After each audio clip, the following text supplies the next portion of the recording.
وإذ أخذ الله ميثاق الذين أوتوا الكتاب لتبيننه للناس ولا تكتمونه فنبذوه وراء ظهورهم واشتروا به ثمنا قليلا فبئس ما يشترون. الحمد لله وحده وصلى الله وسلم على من لا نبي بعده، ثم أما بعد. درد مختصر في كشف كذب أحمد البدوي، وخصوصا إنه أحمد البدوي عنده مقطع منتشر في مواقع التواصل الاجتماعي، وقال ما في ملك كتب عليه كذبة، وقال لو صحيفتي مرقوها ما بيلقوا فيها كذب. يعني والله أنا صحيفتي كلها ما يلقوا فيها كذب على أحد، والله لو مرقوها الليلة ما يلقوا كذب على أحد، ما كذبت على أحد. أنا بخطأ ما أصوم، لكن كذب والله ما في ملك كتب عليه كذب. وده أول باطل وقع فيه أحمد البدوي، فلما ردوا عليه أبى أن يقبل الحق وأصر وكابر وعاند، بل أصل لباطله. شوفوا التأصيل للباطل ده. ثانية بيكتروا منا والشايف الأيام دي لافين بيها، قالوا أنت قلت ما كذبتها. الغريب شنو في المسألة دي؟ قالوا قلت لو طلعوا صحيفتي ما بيلقوا فيها كذبة، لو دي حرف امتناعي ما طلعوها، لكن لو طلعوها لو طلعوها ما بيلقوا فيها كذب. قالوا لا انت قلت وما لو طلعوها ذاته ما في ملك كتب عليه كذب. عشان كده انا ما ركزت كلامي شديد. يا احمد البدوي، انت قلت ما في ملك كتب عليك كذبة، وقلت صحيفتك دي لو مرقوها ما بيلقوا فيها كذب على احد. طيب انا قلت لك كذبة في لقاء اسمه لقاء اشارات، وانت بتتكلم عن منطقة من مناطق شرق النيل اللي هي الغار، المنطقة الآن قاعد فيها انت حاليا، والفيها المعهد بتاعك ده اللي قاعد تدرس فيه. قلت عن المنطقة دي محل شبكة ذات ما شغالة.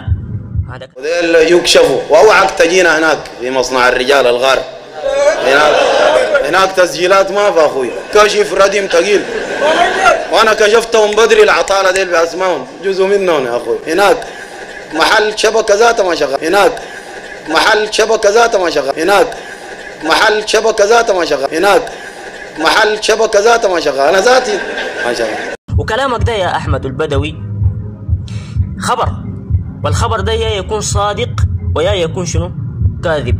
وأنا حأثبت لك إنه شرق النيل شبكات شغالة، مش شبكة اتصالات بس، بل شبكة عنكبوتية، انترنت شغال فل.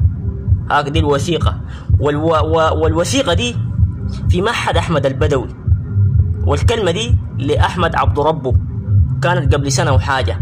نشرتها أنا بث مباشر في صفحتي عبد الفتاح ود المكاني. أبدا وما قال ومن يشاقق الرسول بعد ما تبين له الهدى ويتبع غير سبيل المؤمنين نوله ما تولى ونصله جهنم وساءت مصيرا. وأيضا نشرت مقطع بث مباشر لأحمد البدوي وهو بيشرح في كتاب التوحيد على صفحتي عبد الفتاح ود المكاني قبل سنة وحاجة، والكلام ده كان بث مباشر. شوفوا الكلام ده.